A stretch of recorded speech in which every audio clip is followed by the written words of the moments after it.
Hola, ¿qué tal?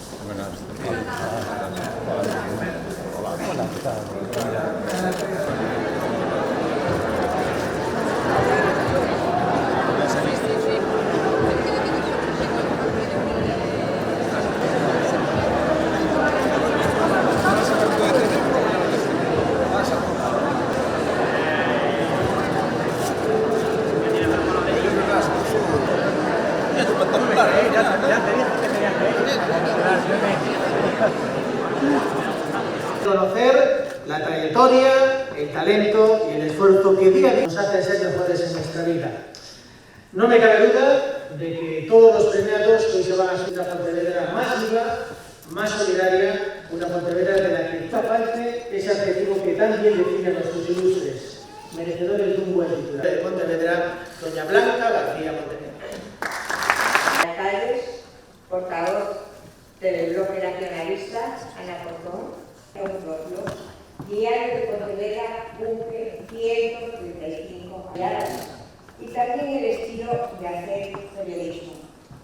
Pero 7.000 semanas más tarde de la fundación del Diario de y todos ellos se resumen fundamentalmente en uno.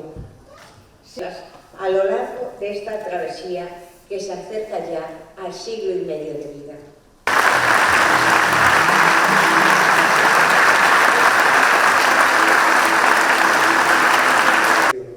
Este é un premio totalmente inesperado para nós, que nos enche de orgullo este reconhecimento a nosa actividade de educación. Ustedes a Estela Vega forma parte do conhecido como Triángulo de Grau, organizando con eles actividades periódicas para os veciños da zona. Consideramos que é imprescindible que exista un retorno dende a ciencia. Son comuns as expresións de asombro e de maravilla que nos permiten vivir esa observación en situ. Tamén estes anos preparamos moitos recursos para explicar os distintos económicas de España. Vamos a cámara. E de cara ao futuro, son moitos os retos que nos agardan e están por aquí sentados. Queremos tamén agradecerlle aos nosos veciños e veciñas a os anos. Moitas grazas.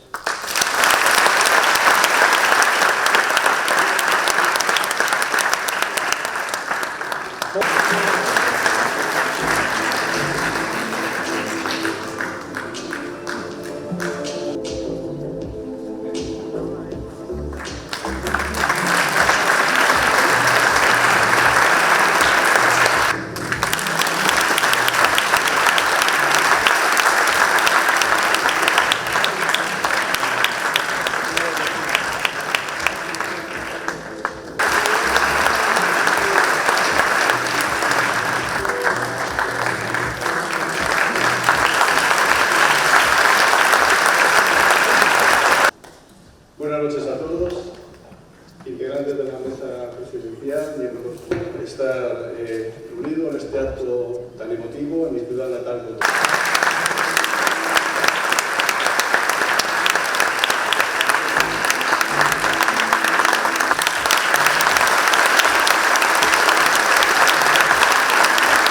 Por lo tanto, un ano máis, no Arabao Diario de Pontevedra, polo labor que fai, por saber escoller ben entre tanta xente que merece estes premios e, ao final, por ensinarnos que Galicia é un gran mosaico de territorios e de persoas, e que xuntos somos capaces de configurar este espacio tan diverso, tan tolerante, en o que tantas cousas se crean, se emprenden e se poden soñar. Sigamos, polo tanto, creando, emprendendo e soñando, e que o exemplo dos premiados de hoxe e dos de anos anteriores e dos que lles toque recoller o premio en edicións seguintes nos siga guiando e que, por suposto, o Diario de Pontevedra siga a ser o espello desta boa vila que dá de beber a quen pasa e que nos fai cada ano sentirnos máis orgullosos. Moitísimas gracias.